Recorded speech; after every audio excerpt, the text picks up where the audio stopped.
you very much, Assemblyman Lento. I just wanted to say a few words before DDC got into the technical aspects of this project and to answer some of your questions. First of all, I wanted to thank Assemblyman Lento and City Councilman Steve Levin, who will be here with us shortly this evening. But I just want to assure you that I will be working and following Assemblyman Lento lead with respect to this issue, and also Councilman Levin.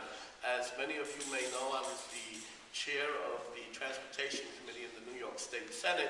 This year, with the transition in the Senate, I am still the ranking member on transportation for the state of New York, which, along with the Assemblyman and myself, we oversee DOT, which also oversees the city of New York with respect to transportation issue. So I just want to assure you that we're here to support you and work with you to make sure that we get a proper resolution to this issue and that all information regarding this project gets out to you. So thank you. Excuse me, just 1 second, just so we can get all your order. And while you're doing that, I might introduce Rami Metal, who is here for Councilman Levin, who I understand will be here shortly. Well, I want to welcome everyone who is here. Actually, my name is Nitin Patel from DDC, Director of Brooklyn Program Management. Can you spell your first name, please? Nitin, last name Patel, P-A-T-E-L. Got it. Thank you. I'm going to give you where we are with this project. Actually, this project was bid, and we have a contractor on board. But before we go out, there is one procedure that when design is done, that we do have to send out legally all the possible encroachments that we're gonna come into contact with. The reason for that is that when we go out, and right now, if you look at it, most of you may have received the notices, which is encroachment notices. Now, we'll make sure in the future the offices are also notified. So, so at least you get to know what happened. I mean, we may have missed a little bit, but there's always room for improvement. So we'll also notify the elected officials that these type of notices are going out. Now, right now, if you're looking for an answer, I don't have one. There's a reason for it, because we have a contractor on board, but we haven't asked him to start yet. Once he finds the field office, we have a person called a community construction liaison, who is going to be the contact between public office and the people who are going to be impacted by this project. The reason for having a CCL on board is to, so that person, you can call them whenever you have any problems or issues, contact them. That way, what happens is your thoughts are brought on to our progress meetings when we sit down with the contractor.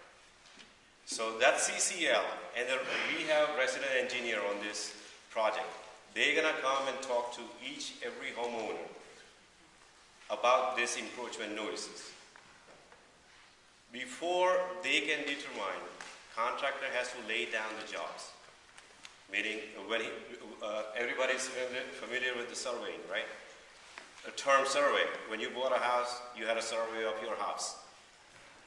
When a contractor lays down the job where his construction is going to be, then and only then we're going to know which fence is going to stay or is going to fall off while he's working.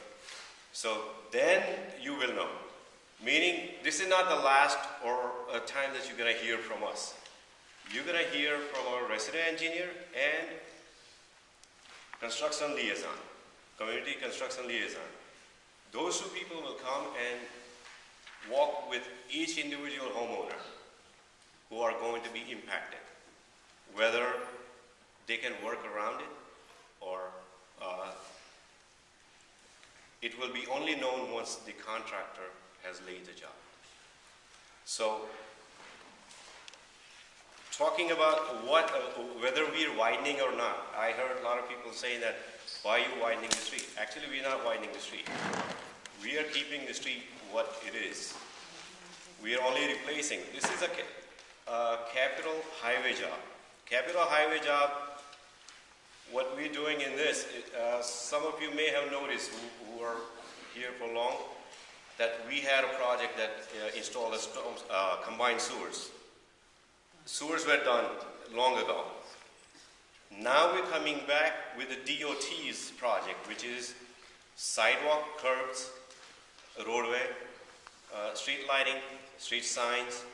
We're going to plant some trees, and also a couple of locations where we have to replace this sewer which are broken. So we'll replace that, and of course you're going to get brand new water.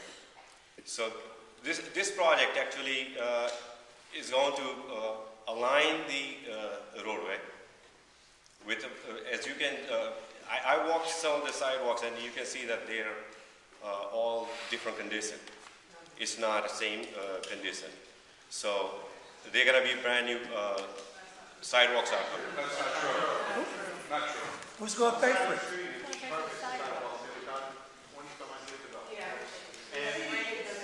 The other side of the street would have remained perfect, would have got ripped up and put the gas main in. That's why it's unlevel. But like I said, this project was a long due. That's why DOT started the project. But your claim, or the claim of the DEC is that we're encroaching. However, these fence lines have been in place since the houses were built in 1900, 1910, long before the DOT existed. So how can they make the claim, not only on that basis, but on the basis of the fact that no one's property was actually measured from the front to the back? And I can tell you, I've measured my property, and your measurements, or the DEC's measurements, is inaccurate. Who did the survey originally? Nobody came to anybody's house to see how much property was in the backyard. Because every lot is 100 by 20. 100 by 20. And all they did was take a line and put it right down the block and cut everybody out 5 feet, saying that was an encroachment. Who did the survey? The survey was done by the consultant, who also received the information from Borough Hall.